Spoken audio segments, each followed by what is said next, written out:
Hi everyone, welcome to the Learning Cafe. My name is Cheryl Kennedy and I'm here to introduce you to the framework that we're going to work with in our next activity. When we look at program design, we try to look from an integrated approach. What that means is instead of splitting up the pieces, including outcomes, evaluation, instructional strategies, and context, we look at them from an integrated, holistic component. In order to achieve the alignment that we're referring to, we start with our learning outcomes.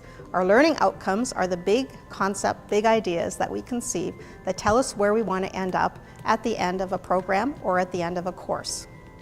The next thing that we want to look at are our assignments. We develop assignments that align with our learning outcomes. What are we going to do to have students demonstrate and prove that they are actually achieving the learning outcomes that we set out? The middle portion are the learning and instructional strategies. These are the opportunities that we design, the activities that we conceive that will help students practice achievement of the learning outcomes. The last element, and a very important one that we often forget about when we're developing courses and programs, is the context. The context has to do with everything related to the student characteristics, the type of program that they're in, the level of learning, the field of study. It also includes things like where they came from, what the perceived early learning might be, where they're going to, and especially where they are in terms of the program sequence. Are they in the first term? Are they in the last term? Are they in the middle term?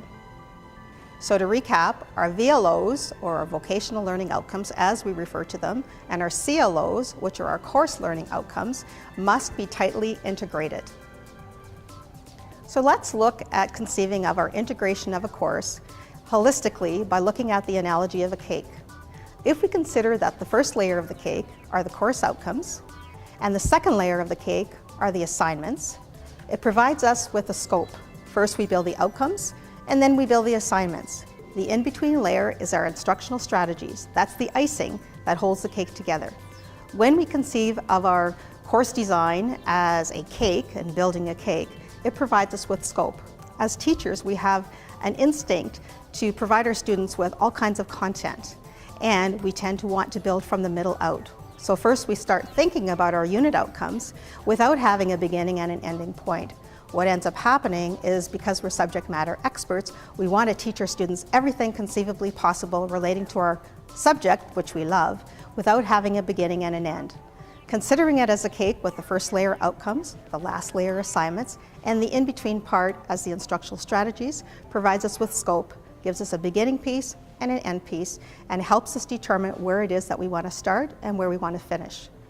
Think about the context again as the plate holding everything together to provide us with information on what it is that our students are coming from and going to. So thanks for listening, and I hope you have a lot of fun developing your activity in the next session.